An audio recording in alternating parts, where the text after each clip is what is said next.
आई phone उचल.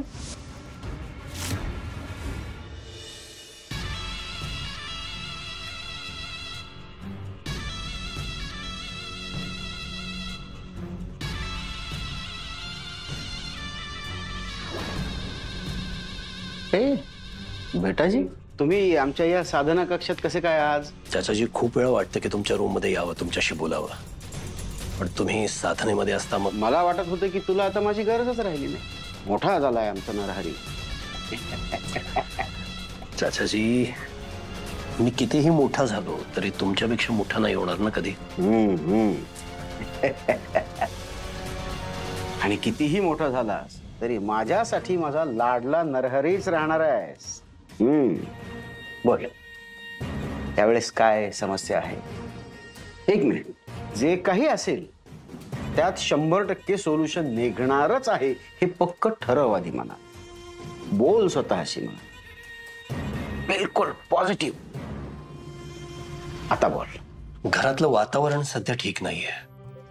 तुम्ही बघताय सगळं. अमितनं ज्या पद्धतीने लग्न केलं त्यामुळे पौर्णिमाजी खूप नाराज आहेत. चालायचंच बेटाजी.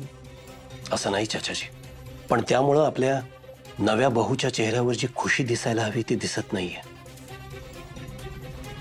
दिसेल दिसेल दिसेल. बर, म्हणजे तुझं काय म्हणणं आहे यावर? माझं काय वेगळं म्हणणं असणार? जी मुलांची खुशी तीच आपली खुशी ना. त्यासाठी तर करतो आपण सगळं. चाचाजी, मीता बेटा या घरात बहू म्हणून येणार होत्या, त्या आल्या. त्या कशा आल्या, काय झालं याच्यात मला फार इंटरेस्ट नाहीये. असंही या लग्नामुळे काही एखादी बिझनेस फॅमिली किंवा एखादी पॉलिटिशियन फॅमिली आपल्या फॅमिलीशी कनेक्ट होणार नव्हती. त्यामुळं मीडिया अटेन्शनचा काही फायदा होणार नव्हता. प्रश्न फक्त पौर्णिमाजींचा आहे. त्या नाराज झाल्यात खूप. त्यांच्याशी कसं डील करावं, त्यांना कसं समजावून सांगावं मला कळत नाहीये. चाचाजी, घरातलं वातावरण नीट व्हायला हवं लवकर.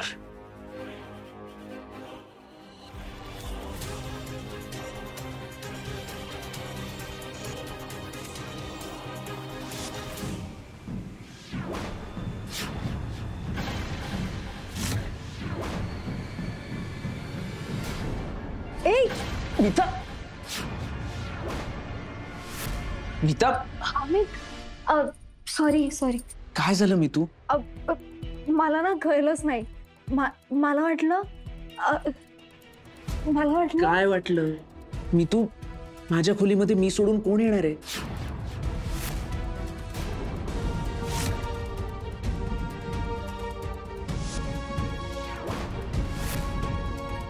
आणि आता फक्त माझी नाही, आपली खोली आहे नाही. आणि या घरात असं नसतं. प्रत्येकाला आपापल्या खोलीमध्ये प्रायव्हसी असते. Okay, so don't worry. हा, तरी sorry. It's okay, it's okay. बस बस तू इथे. मी तू जागा नवीन आहे, होऊ शकतं असं. ठीक आहे. हा, पण मला एक गोष्ट कळली आहे, माझी बायको सॉलिड फायटर आहे. म्हणजे उद्या काही झालंच तर स्वतःचं रक्षण स्वतः करू शकेल. मी तू वाटत नाही, पण खूप जोर आहे का तुझ्या अंगात? सॉरी ना, मला कळलंच नाही. तुम्ही असं अचानक सरप्राईज दिलं. हा, आणि तू सरप्राईज दिलंस त्याचं काय? हा, आता तुला जर सरप्राईजेस आवडतच नसतील तर राहू. नाही, आवडतात, खूप आवडतात. आवडतात ना? हो. मग माझ्याकडे तुझ्यासाठी अजून एक सरप्राईज आहे. काय? हा, हे काय आहे? आपली फ्रान्सची तिकीट्स. फ्रान्स? एक मिनिट मी तू, या सगळ्या गडबडीत तू विसरली असशील किंवा तुझा विचार झाला नसेल, पण लग्नानंतर ना हनीमून नावाची एक कॉन्सेप्ट असते. मी तू अगं, तुझ्या मैत्रिणींनी सांगितलं असेल ना की लग्नानंतर हनीमूनला जातात आणि ती सुद्धा दोघंच जातात. मला माहितीये. एवढं कशाला लाजायचंय त्यात? पण म्हणजे फ्रान्स? हा, बघ ना, पॅरिस सारखं रोमॅन्टिक शहर नाही या जगात. आणि मला असं वाटतं ना की आपल्या रोमॅन्सची सुरुवात सुद्धा त्या रोमॅन्टिक शहरातूनच व्हावी, है ना? माझा फोन वाजतोय. अरे यार, काय झालं?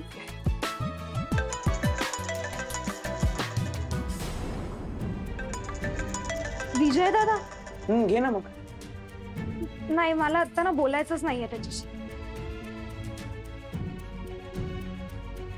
बरं, मग फ्रान्सला काय करायचं तुला? तुम्ही तुम्ही सांगा. माझ्याकडे तर लिस्ट आहे. हा म्हणजे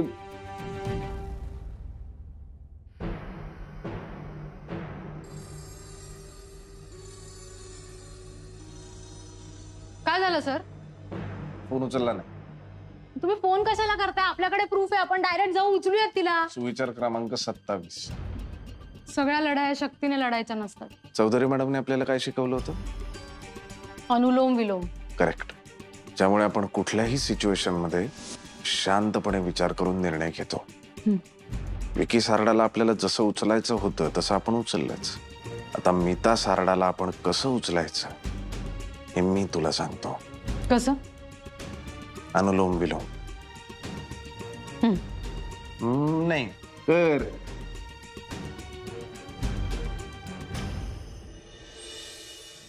काय बेटाजी, माणसाला जेव्हा प्रश्नांच्या घेऱ्यातून सुटता येत नाही ना, बाहेर पडता येत नाही ना, तेव्हा देवाला शरण जायचं. चाचाजी, देवधर्म, कुळाचार, दानधर्म हे सगळं आपण कमी करतो का? पण तरी सुद्धा माणसांची मनं का दुखावतायत मला कळत नाही चाचाजी. शांत शांत. Think positive. मी एक काम करतो, नीट ऐकून घ्या.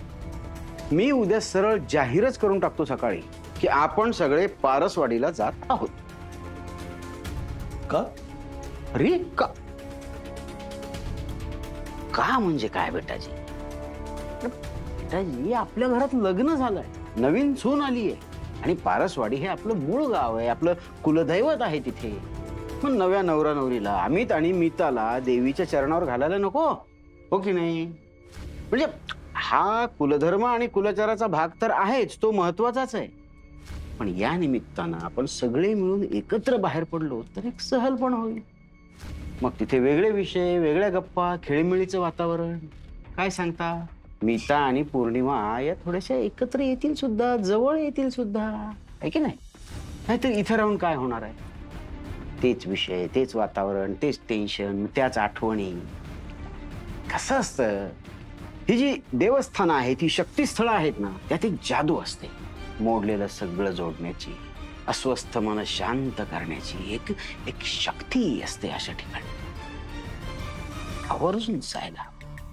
नाहीतर इथं बघा ना, सगळेजण आपापल्या खोल्यांमध्ये दार बंद करून बसणार, कशी मन एकत्र येणार? त्यापेक्षा बाहेर पडू, छान वाटेल सगळ्यांना. चाचाजी,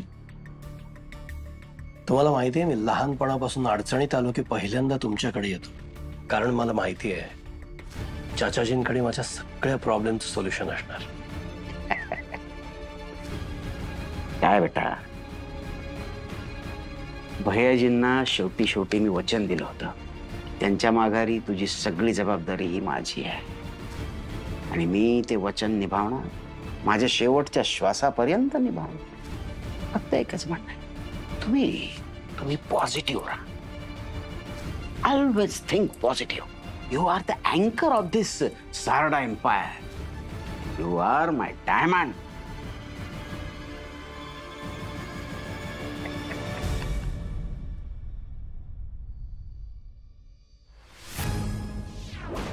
ऐका ना, तुम्ही एकदा मानशी बोलून घ्या ना प्लीज.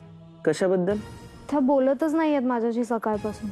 मी तू मला ना काही कळतच नाहीये. काल आलीये मी घरात आणि माझ्याशी माझ्याच सासूबाई बोलत नाहीयेत. मी दिवसभरात 2-3 वेळा प्रयत्न केला त्यांच्याशी बोलण्याचा, पण त्या बोलतच नाहीयेत. सकाळी मी पाया पडायला गेले तर पाया सुद्धा नाही पडू दिलं त्यांनी. एवढं? नाही, मी आत्ताच जाऊन बोलतो माशी. ह्याला काय अर्थ आहे? की मा पण अति करते. नाही, मान्य आहे आपण लग्न केलं, पण लग्न करून आलो ना आपण, पळून तर नाही गेलो. मी आत्ताच जाऊन बोलतो. ऐका ना प्लीज, प्रेमाने बोला, चिडून नको. प्रेमाने? मग कठीण आहे का? मी खूप स्ट्रेट फॉरवर्ड बोलणारा माणूस आहे. हे असं फिरवून शुगर कोट करून बोलणं म्हणजे गोड बोलणं असतं असं सगळ्यांना वाटतं, पण मला ते खोटं वाटतं. सो मला नाही जमणार. एकदा ट्राय करा ना प्लीज. ट्राय करू? ट्रायच करायचं आहे तर मग तुझ्याशीच गोड बोलून करतो ना प्रयत्न.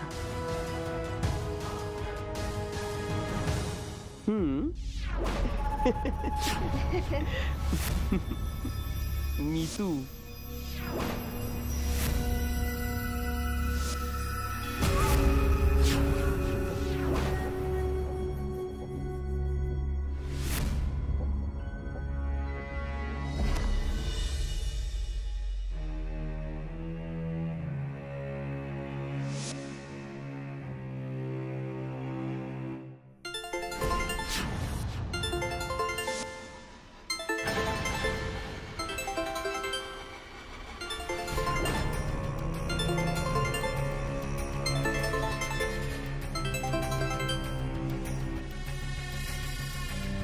हेलो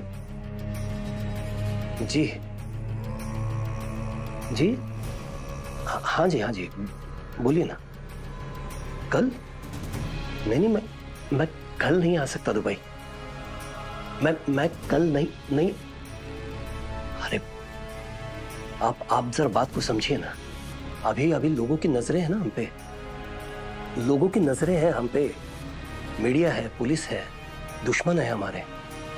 जी वही मैं नहीं, लेकिन वो मामला अभी निपटा नहीं है ना।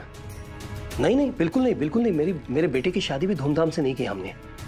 जी हाँ जी नहीं मैं पूरी बात समझता हूँ। मैं ये कहने की जरूरत नहीं है। मैं समझता हूँ वो गुस्सा है मुझ पे। आप जरा मेरी तरफ से समझाइए ना उनको। मैं अगले हफ्ते पक्का आ जाऊंगा जी। तब तक प्लीज संभाल लेना। अरे पैसा अटका है मुझे पता है। आप मेरी भी हालत समझिए ना। हाँ अरे मैं नहीं एक बात हो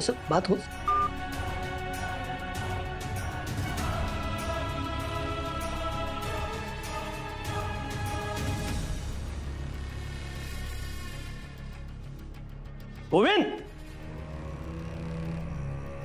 पाणी दे ना बाबा। पाणी ठेवत जा इकडे। बोशू चहा दे ग। तुझ्या वाटणीचा चहा मी पिऊन टाकला, तुझ्यासाठी ठेवलाय। हे घे न्यूजपेपर, माझा झालाय वाचून। बायको कुठे आहे माझी? ती वॉकला गेली आहे, हेल्थ कॉन्शियस आहे ती। असायलाच पाहिजे, इन्स्पेक्टरची बायको आहे ती, नाही काय? मला सांग, त्या तुझ्या मैत्रिणीशी काय बोलणं झालं की नाही? हो, तिला काल फोन केला होता मी, पण आमचं काही भेटणं झालं नाही। ती जरा बिझी होती। का गडबडीत होती की तिला तुला भेटायचं नव्हतं? ती जरा गडबडीत होती आणि असणारच ना। हे असं अचानक पळून जाऊन कोण लग्न करतं? जरा फोन लाव का तिला। मी कशाला लावू, तू लाव। विषय असा आहे ना देवी, मी तिला फोन केला होता, तिने तो उचलला नाही आणि ऑफिशियल फोन जाण्याआधी माझं तिच्याशी बोलणं होणं जरा गरजेचं आहे। ऑफिशियल म्हणजे? कळेल ना। चिकू दादा प्लीज मला या सगळ्यात नका ओढू तुम्ही। जेव्हा हे लग्नाचं सगळं ठरलं तेव्हाच तू अडकलीस यार। तसं नाही रे दादा, हे बघ मी डायरेक्टली नाही बोलले तुला आणि आता सुद्धा हे बोलते त्यासाठी खरंच सॉरी। पण तू त्या दिवशी जे काही केलंस ना, म्हणजे जे काही झालं त्याच्यामुळे आमची खरंच मैत्री तुटली असती आणि मी त्याला सुद्धा हे अजिबात आवडलेला नाहीये। ती खूप ऑकवर्ड झाली आता। तुमची ओळख, आमची मैत्री, आपलं नातं त्रांगडं झालंय सगळं। तुलाही असं वाटतं की माझी चूक आहे? दादा असं नाहीये रे, पण मी तर असा विचार नाही करू शकत। ती आता इमोशनली इन्व्हॉल्व झाली आहे त्या फॅमिलीमध्ये आणि हे असं जाऊन लग्न केलंय तिने। मी तुझ्या बाजूने असं तिला प्लीज वाटू देऊ नकोस। विषय असा आहे ना, तिने जर माझा फोन उचलला असता तर ही वेळच नसती आली। आणि आताही मी तुला तेच सांगतोय, समजा तुझ्या फोनवरून आपण फोन केला आणि त्यावरती माझ्याशी नाही बोलली तर माझ्याकडे शेवटचा उपाय हाच आहे, ऑफिशियली तिला अरेस्ट करणं, पोलीस स्टेशनमध्ये बसवणं आणि मग मला हवे ते प्रश्न मी तिला विचारणार। लक्षात घे, हे सगळं मी तिच्या फॅमिलीसाठी करतो। ती सुद्धा तेच करते दादा। फरक आहे, ती सारडा फॅमिलीसाठी करते सगळं, मी सर्वदे फॅमिलीसाठी करतोय। एक लक्षात घे, सर्वदे फॅमिलीसाठी ना माझ्या मनात, माझ्या डोक्यात फेवर आहे आणि सारडा फॅमिलीसाठी फक्त फीवर आहे।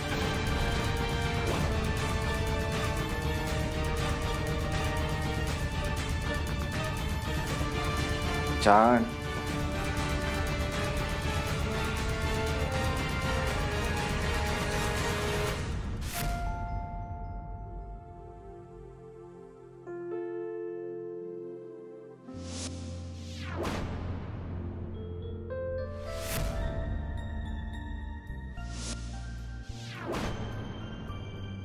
Good morning.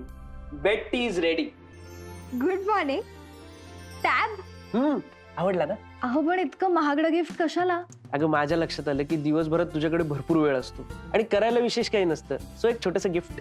खूप लाड करताय तुम्ही माझे. अशाने बिघडेन मी. अगं बिघड की मग, काय प्रॉब्लेम नाही. थँक्यू. नाश्त्यासाठी वाट बघतोय, आवरून ये लवकर.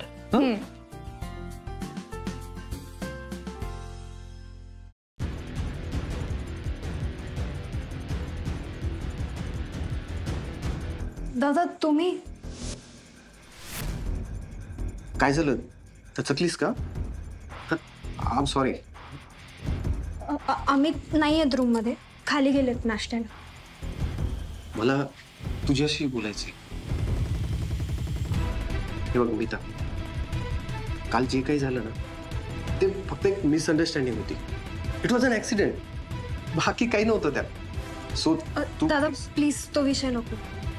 नाही, हे तुझ्या मनात मिसअंडरस्टँडिंग नको राहायला ना, म्हणून मी सांगतोय. काय ना, इनफॅक्ट काही वर्षांनी आपण ह्या सगळ्या गोष्टी आठवून हसतो सुद्धा.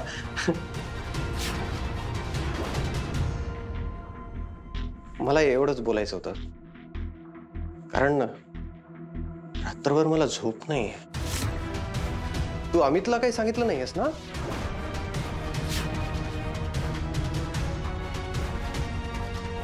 Thank God. घरातल्या इतर कुणालाही काही सांगायची गरज नाहीये. जसं तुला हा विषय नकोय ना, तसं मला सुद्धा हा विषय नकोय. बाकी आपलं रिलेशन जसं आहे ते तर आहेच.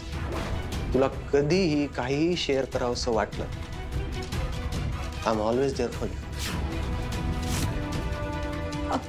दादा मला खाली जायचंय नाश्त्याला. अमित वाट बघत असते. हो हो, कुणाला काही सांगू नकोस हा. आठवणीने तेवढं लक्षात ठेव. नाही सांगणार कोणी. सांगू नकोस हा.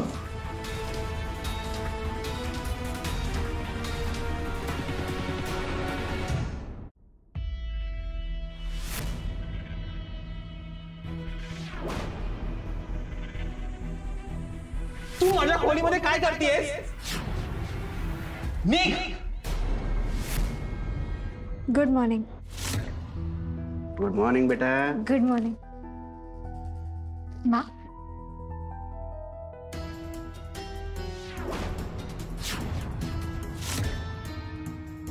मला तुमच्याशी काही बोलायचंय. नरहरी बेटाजीशी बोलणं झालंय माझं तसं. उद्या आपण सगळे पारसवाडीला जातोय. चाचा आजोबा अचानक पारसवाडीला म्हणजे का? बेटाजी, माझं बोलून झालं नाही अजून, संपलं नाहीये आणि आपण जातोय. मी अमितला बोलतो फोनवर. काय घरात नवीन बहू आली आहे ना, त्यामुळे या सगळ्या रीतीभातीच्या गोष्टी करायला हव्यात. आपण सगळे जातोय, त्यामुळे उद्या कोणाचं काही ठरलं असेल किंवा कोणी काही ठरवलं असेल तर ते प्लीज कॅन्सल करा. सगळे जातो. नाही, माझं तसं काही ठरलं नाहीये. पण चाचाजी, हे लग्न म्हणजे याला काही अर्थ आहे का? विधी नाहीत, काही नाही. आपण सुद्धा बघितलं नाही यांनी एकमेकांच्या गळ्यात हार घालताना. हे बेटाजी, तुमचं अगदी बरोबर आहे, योग्य बोलताय तुम्ही. पण काय पद्धत कोणती का असे ना, लग्न झाले ना घरात, नवीन बहू आली आहे, मग सगळा कुलाचार तर झाला पाहिजे. आणि कुलधर्म पाळला पाहिजे, तो आपण नेहमी पाळतो. मुलं आहेत, तरुण रक्त आहेत, त्यांनी नाही पाळल्या काही रीती, आपल्याला तसं करून कसं चालेल की नाही? ठीक आहे, पण मीताला चालणार आहे का मी आलेलं? मा असं का विचारताय? नाही, मला खूप काही करायचं होतं आमच्या मनासारखं, पण नाही झाल्या. तुम्ही तुमच्या मनासारखं केलं. माझ्या मुलाच्या लग्नात मीच हजर नाही, तेही तुझ्याच मनाप्रमाणे. पण मा मी काहीच ठरवलं नाहीये, हे सगळं अमितने ठरवलं होतं. पण तू त्याला रोखलं नाहीस ना. पुरुष कसेही वागत असतात, त्यांच्या मनाला येईल त्याप्रमाणे. पण शहाणपणाने वागण्याची जबाबदारी बाईचीच असते.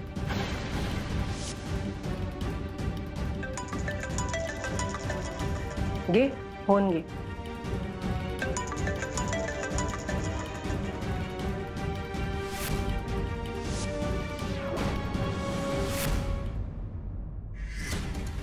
हा देवी. मीता, ऐक ना, चिकू दादाला बोलायचं आहे तुझ्याशी. 6 तारखेच्या रात्री तू, अमित सारडा, विकी सारडा हे विकी सारडाच्या मित्रांबरोबर होतात हे असं धादांत खोटं तू कोर्टाला सांगितलंयस. नाही हे बघ, हे खोटं हे सिद्ध करणारे पुरावे आमच्याकडे आहेत. त्या रात्री तू देवरुखला होती हे आम्हाला माहिती आहे. फोन कट करू नकोस मिता. तू हे जे काही केलंय याचा सिरियसनेस समजून घे मिता. 4 माणसं अकनाक मेली आहेत, त्यांना न्याय मिळालेला नाहीये. ज्या माणसाने हा गुन्हाच केला नाहीये तो जेलमध्ये सडतोय. तू पोलिसांची दिशाभूल केली आहेस. तू कोर्टाचा अपमान केलायस. तुला कळतंय तू काय काय केलंयस?